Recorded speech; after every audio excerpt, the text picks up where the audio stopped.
j'ai rencontré Henri sur les hauteurs de Camp-sur-Agly. Vous voyez un peu, c'est improbable Camp-sur-Agly, c'est un peu comme ici, quoi. Tu traverses le désert et à un moment, c'est plus le désert. Voilà, encore que pour ici, c'est moins net.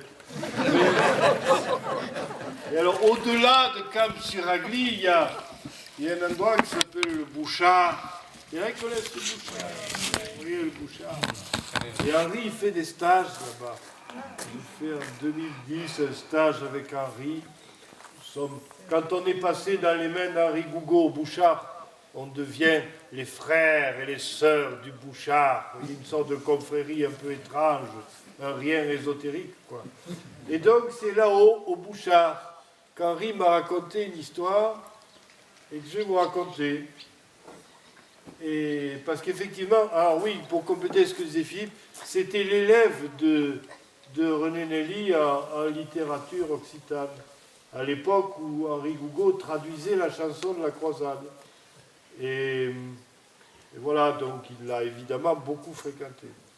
Et moi, je vais vous raconter l'histoire d'un berger.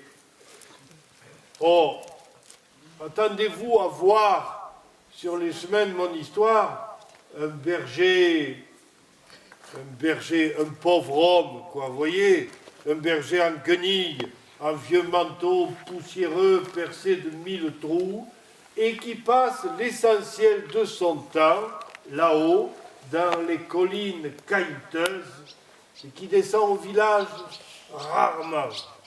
Alors du coup, il est un homme qui est tracassé. C'est le curé. C'est le curé. L'homme de Dieu se dit, enfin, qu'est-ce qu'il fait, mon berger, là-haut, hein? Ces traîtres, ces gens qui sont loin. Alors, un jour qu'il voit passer le berger sur le parvis de son église, il l'appelle, l'air sévère. Dis donc, toi, viens voir. L'autre arrive, comme on est face au curé, peut-être pas vous, mais enfin, dans les histoires. La mine basse, l'œil sur les godasses, le chapeau à la main, vous voyez à peu près. Et le curé lui dit, dis-moi, quand tu es tout seul là-haut dans tes collines, qu'est-ce que tu fais le matin et le soir?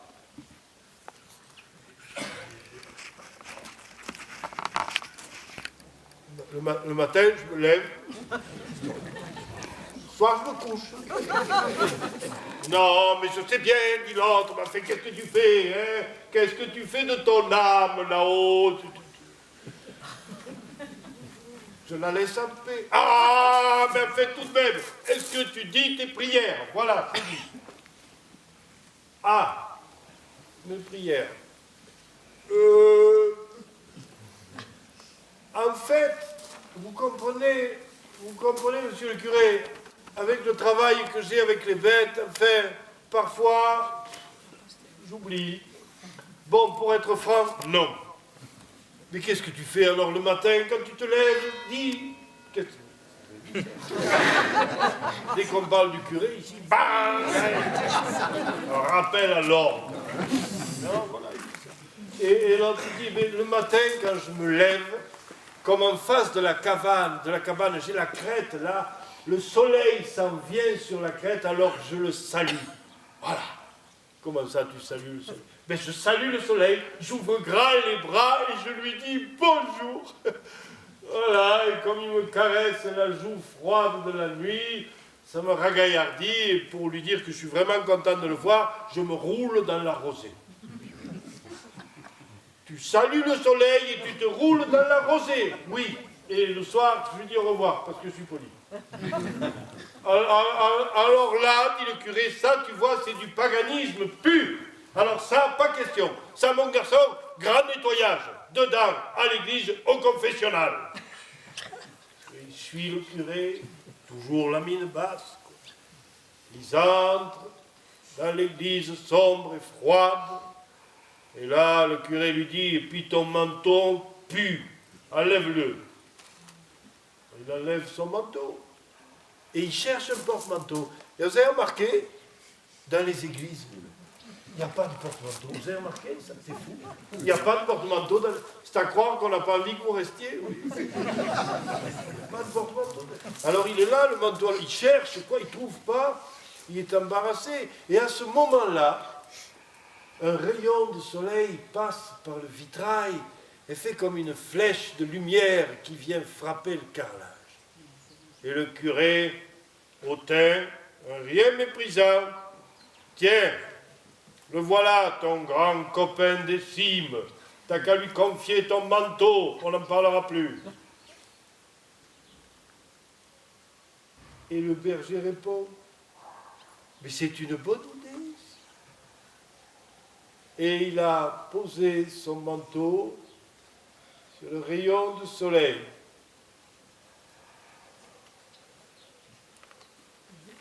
Voyez, bonnes gens, à ce stade,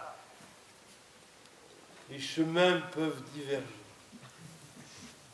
Il y aura ceux d'entre vous qui auront vu tomber le manteau comme une vieille serpillière sur le carrelage froid. Ceux-là seront les représentants du pragmatisme et de la raison. Je les félicite, dans le monde où nous vivons, ils sont utiles. Mais qu'ils dorment l'heure qui vient. Mais s'il en est parmi vous qui ont vu le manteau rester suspendu au rayon du soleil, ceux-là sont prêts à écouter mes histoires. Et puis dites-vous bien que ces petites histoires que je vais vous servir, elles ressemblent à ce manteau.